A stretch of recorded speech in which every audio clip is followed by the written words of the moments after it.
Hola, ¿cómo están amigos y amigas de esta comunidad? Pues varias noticias en esta entrega que hemos preparado para ustedes. Así que vámonos directamente con la información de lo que se ha venido generando en los últimos días y en las últimas horas.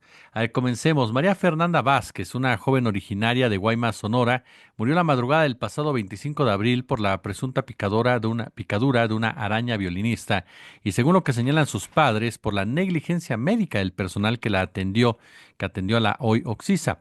La picadura del insecto le provocó 4 paros cardiorrespiratorios que terminaron por interrumpir la vida precisamente de María Fernanda. Según los primeros reportes, la joven se encontraba en el patio de su casa cuando fue mordida por una araña, por lo que de inmediato se trasladó al hospital para recibir atención médica.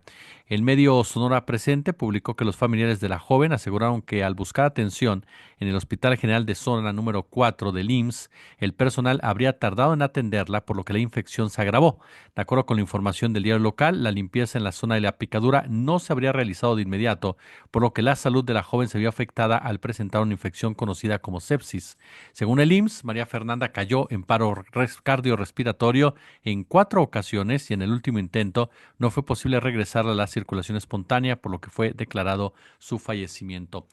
Al respecto, el IMSS, bueno, detalla que María Fernanda recibió la primera atención médica en una clínica particular sin mostrar mejoría, por lo que se decidió trasladarla al Hospital General de la Zona número 4 en Guaymas, en donde ingresó al quirófano. Al finalizar la cirugía, fue trasladada a sala de choque para su recuperación, pero su condición continuó grave. Se denuncia que la paciente, esto es lo que denuncian los padres, esperó al menos 2 turnos médicos antes de ser valorada por especialistas. La falta de intervención temprana habría permitido el avance del veneno hasta provocar una infección irreversible, que es lo que denuncian los padres. Esta falta de atención por parte de los médicos, 2 turnos, se esperó 2 turnos antes de ser atendida. Y ese es uno de los puntos que muchas veces se ha discutido. Uno entiende la cantidad de gente que puede haber en un hospital. Uno entiende que los médicos se sientan rebasados o se vean rebasados por una realidad, pero deben de tener un criterio, deben de tener una empatía, deben de tener un conocimiento para saber qué casos tienen que atender de urgencia y qué no.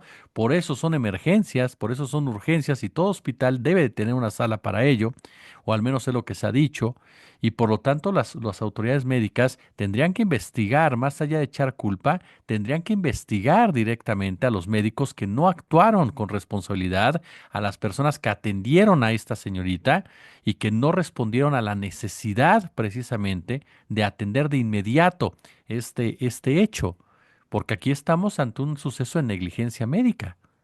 Esa es la realidad.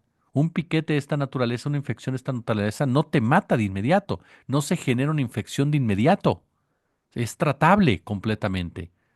Sin embargo, esta irresponsabilidad de las personas involucradas, pues simple y llanamente no, no permitió que esta persona se salvara, tanto de la clínica privada, de donde dicen que partió, y que la atendieron también de una manera sumamente deficiente, que también se tiene que averiguar quién es esta clínica, qué responsabilidades tiene, qué tipo de calidad da el servicio, quiénes son los médicos que están ahí, por qué no pudieron auxiliarla y después por qué la gente del IMSS, en este caso concreto de Guaymas, actuó de la forma que actuó, tan irresponsable y cobró la vida de una persona. Insisto, se puede hablar de muchas cosas, se pueden buscar muchos atenuantes desde el punto de vista médico.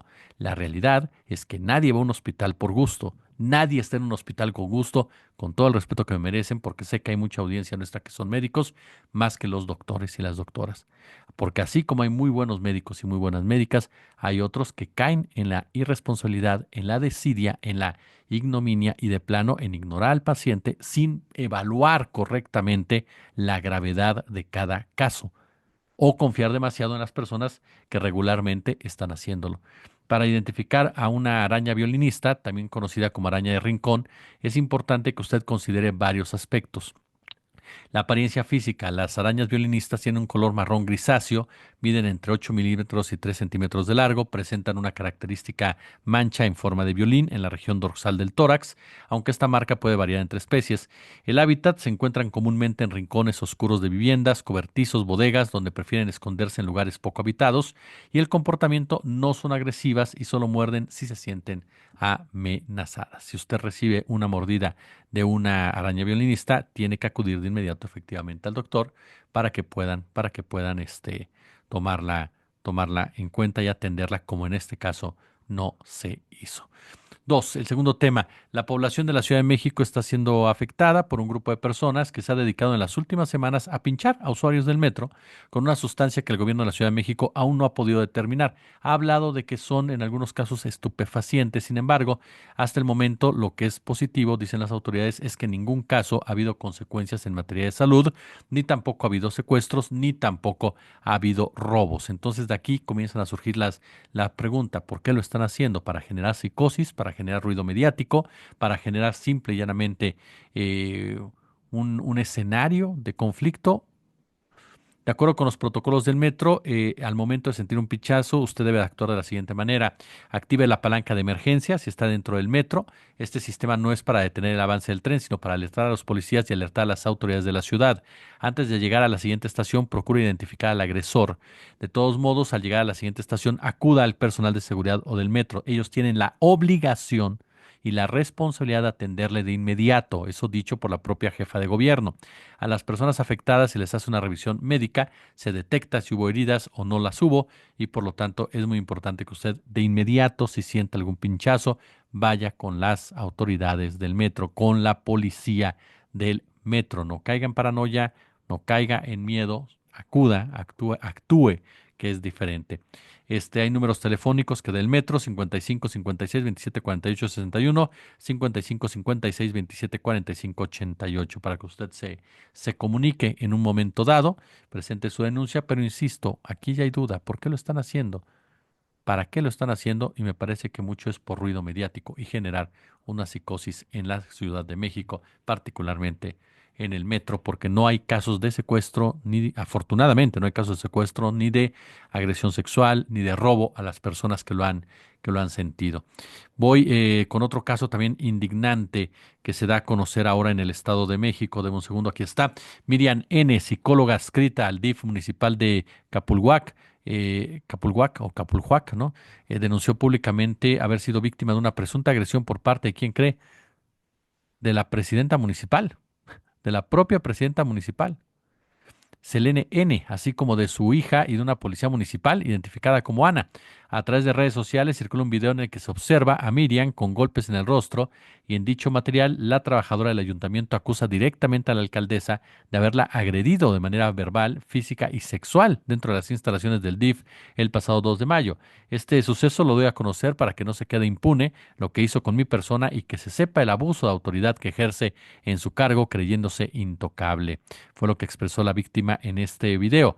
Aunque no se refirió a los motivos del ataque, la psicóloga manifestó sentir miedo por su vida, la de sus hijos y la de su familia y aseguró que teme represalias. Es parte de lo que sucedió en este municipio del Estado de México. Si lo pronuncio mal, una disculpa para que ustedes me lo corrijan. Está escrito así, Capulhuac, ¿no? Con H, o Capulhuac, Capulhuac.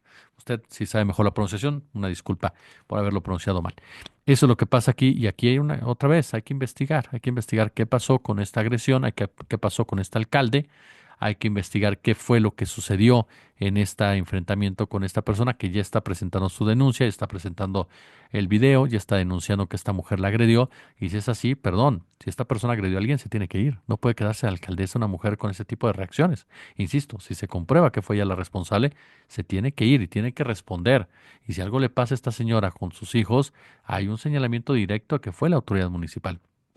Aquí, y me aventuro a un comentario, e insisto, si se confirma que fue esta mujer la que agredió así, nos muestra hasta dónde llega la prepotencia de muchas autoridades municipales que no están preparados para asumir un cargo, que ganan porque tienen un grupo de choque, un grupo personal que los apoya, un partido político que los respalda, y a final de cuentas tampoco el partido mide las consecuencias de poner a gente de este calaña, de este calibre, al frente de un municipio.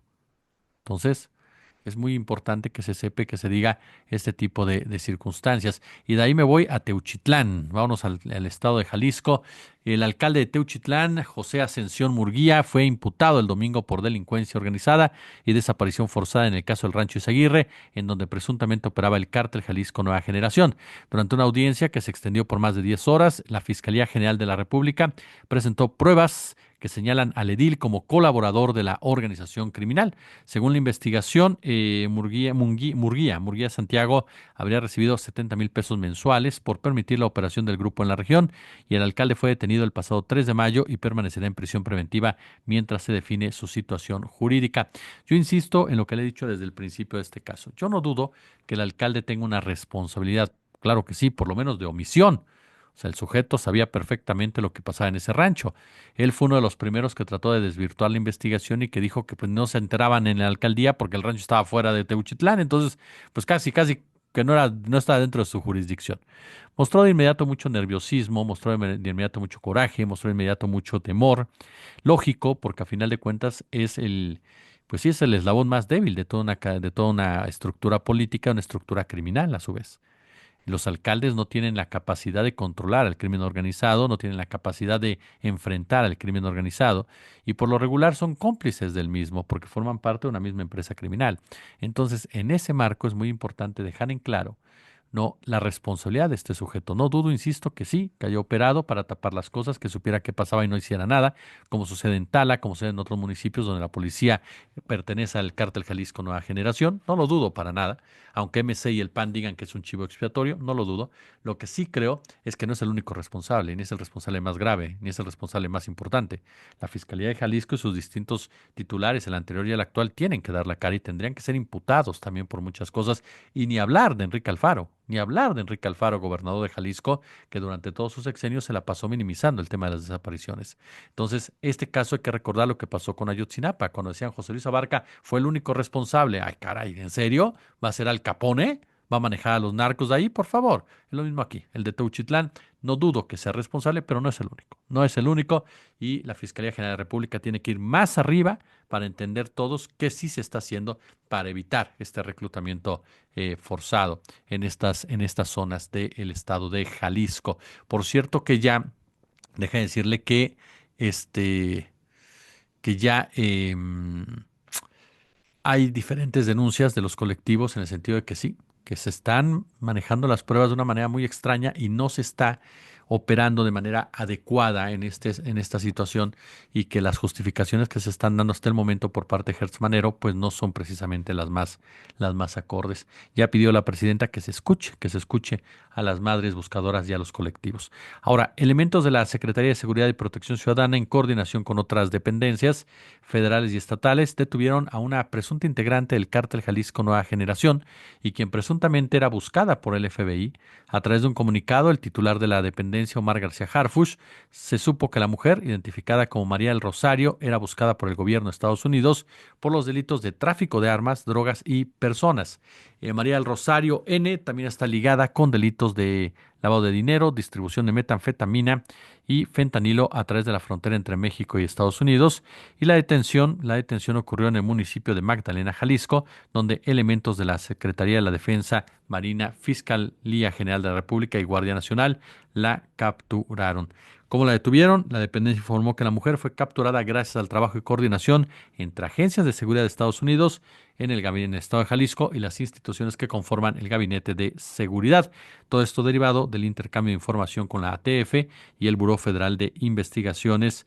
Es en donde se identifica a María N., resguardaba en un domicilio en la Colonia del Llano, en el municipio de Magdalena, que estaba resguardada. Ante esto, los agentes de seguridad realizaron vigilancias fijas, móviles en un domicilio ubicado en la calle Guasima, hasta que pudieron obtener datos de pruebas suficientes para solicitarle a un juez de control una orden para intervenir el inmueble. ¿De qué se le acusa en Estados Unidos? Tráfico de armas, estupefacientes y también tráfico de personas. Así que, bueno, ahí tiene usted un golpe más. Habrá que ver de qué tamaño realmente. Al cártel Jalisco Nueva Generación, por lo pronto esta persona era buscada en Estados Unidos y por eso fue detenida por las autoridades de nuestro país. ¿Estados Unidos fabrica culpables? Sí, también. Por eso siempre hay que estar muy pendientes de que no haya chivos expiatorios para vender la nota, para vender un combate como tal pero si no, estamos viendo otro golpe a agente operativa del Cártel Jalisco Nueva Generación para ir deteniendo precisamente sus acciones. Y bueno, Los Ángeles del Barranco, los Alegres del Barranco no entienden. Estos personajes de verdad, no, a ver, vamos a ver, ¿qué fue lo que pasó? El grupo Los Alegres del Barranco, que generó polémica al transmitir en uno de sus conciertos imágenes de Nemesio Urbeno Ceguera Cervantes el Mencho, y una de las agrupaciones por las que la prohibición de los llamados narcocorridos hizo una realidad, volvió a causar revuelo. Y es que tras la prohibición de que los grupos y cantantes de este género canten narcocorridos en sus presentaciones, la agrupación armó un karaoke, así como lo escucha, un karaoke. Así. Y le pidió a la gente que ellos cantaran. Punto. Para que ellos no tuvieran problema. En redes sociales comenzaron ya a circular videos de una presentación en Jalisco, donde el grupo solo tocó la melodía del mismo corrido que le dedican al Mencho, mientras que las pantallas proyectaban la letra de la canción. En el espectáculo realizado en la patrona Plaza de Toros de Cihuatlán, que es un territorio bravo en materia de inseguridad, los Alegres del Barranco tocaron instrumentalmente dos de sus corridos más polémicos, el del Palenque, dedicado al Mencho, y el doble R, que hace referencia a Ricardo Ruiz Velasco, presunto jefe regional del grupo criminal en Michoacán, Colima y Jalisco. En el video se les ve tocando sus instrumentos, mientras que el público es quien entona la letra de la canción, la cual van siguiendo de las pantallas y diciendo con claridad los nombres y frases que hacen alusión directas a los capos de la droga. La práctica del karaoke ha abierto ya un debate jurídico sin precedentes sobre los límites de la apología del delito, ya que no se constituye un criterio que defina si están cayendo o no en un acto ilícito. Sin embargo, pese a que el grupo no canta las letras de los corridos ni muestra imágenes que glorifican al crimen organizado, sí proyecta intencionalmente contenidos que exaltan a figuras del narcotráfico, además de que el público lo está vocalizando en espacios públicos. Y aquí entonces es cuando surge, a ver, ¿por qué lo hacen los Alegres del Barranco? ¿Por qué esa necedad? ¿Es tanto su dependencia económica en este tipo de producción? ¿Es tanta su necedad, su dependencia en este tipo de contenido? Que si no lo presentan no tienen absolutamente ya nada que cantar, ni pueden ofertarse u ofrecerse como una opción viable de entretenimiento entre sus pares. ¿Están cumpliendo las órdenes de alguien? ¿Los están obligando literalmente a que toquen ese tipo de melodías sí o sí? ¿Lo tienen que hacer, punto? ¿Por órdenes de quién? ¿Del Mencho? ¿Por órdenes de la gran maquinaria perversa que genera la narcocultura y que se ampara en la libertad de expresión para seguir generando una apología del crimen y seguir justificando actos tan brutales como lo de Teuchitlán? ¿Por qué lo hacen? No son ningunos rebeldes. Como Natanael Cano le decíamos en la tarde, no son ningunos rebeldes. No están peleando contra la censura. Están utilizando el tema para venderse como tal, pero no es así. No son historias, no son descripciones, no son denuncias, no son letras que te hablen incluso de hechos de violencia o de hechos que vives al crecer entre la violencia o que vives al crecer incluso entre narcos. Son letras que glorifican a los narcos. Hay una diferencia en todo eso que no podemos no escuchar y no ver. Y que por eso hay que preguntarle qué tipo de papel cumplen, qué tipo de tarea cumplen. Yo no creo que sea exclusivamente una cuestión financiera, una cuestión de ganancias, una cuestión de que alguien está haciendo lana con este negocio. Tiene algo más a fondo. Y la necesidad de este grupo tendría que llevarnos a pensar si no son incluso víctimas ya de algún tipo de presión, algún tipo de chantaje, algún tipo de extorsión, algún tipo de agresión. ¿Por qué la necesidad de tocarlo? Creo que también valdría la pena empezar a indagar qué es lo que pasa. Por lo pronto, ya la Fiscalía de Jalisco abrió otras dos investigaciones a los Alegres del Barranco por apología del delito. Y bueno, finalmente le comento lo que pasó en Sinaloa. En Sinaloa, lamentablemente, la violencia ya salió de Culiacán. La violencia explotó el lunes 5 de mayo en la región de Ébora, Fuertes, Sinaloa, donde se reportaron enfrentamientos a balazos entre civiles armados. Las zonas más afectadas han sido las poblaciones de Guamúchil y Mocorito, donde la ciudadanía optó por resguardarse ante el temor que dejaron los convoys de presuntos sicarios circulando precisamente por las calles. De acuerdo con información extraoficial, los choques habrían iniciado en la cabecera municipal de Mocorito, extendiéndose después hacia distintas zonas de Guamúchil en el municipio de Salvador Alvarado. Las zonas afectadas, ¿no? O donde se reportaron enfrentamientos fueron cabecera municipal de Mocorito, poblado Palmar de los Leal Mocorito, poblado El Jalón en Mocorito, cabecera municipal de Guamúchil, Colonia Juárez Guamúchil, Colonia Cuauhtémoc Guamúchil, en donde una vivienda incluso fue completamente abatida a tiros y la autoridad en ningún momento, por lo menos, había confirmado la magnitud de lo que estaba ocurriendo allá en Sinaloa. Es parte de la información que se ha venido dando a conocer relacionada con lo que ha pasado en aquella entidad que, como usted sabe, se ha vuelto también emblemática en la discusión respecto a la violencia que se enfrenta lamentablemente en nuestro país y que sin duda alguna nos vuelve a poner sobre la nota, sobre la mesa, pues las acciones, porque es lo que les decía, este, la zona es controlada por los chapitos, ¿no? Y es una zona que había estado sumamente tranquila en casi 8 meses.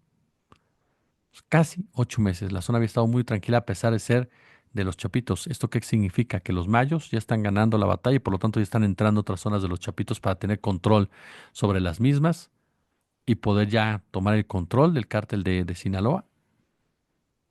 Las cámaras de vigilancia captaron a civiles armados circulando por Guamúchil en plena luz del día. Y por supuesto cerraron. Varios comercios cerraron, varios comercios escondieron la gente. Todo esto por los enfrentamientos. El punto de fondo es ese. Era territorio o es territorio de los chapitos que están librando la batalla en Culiacán con los mayos.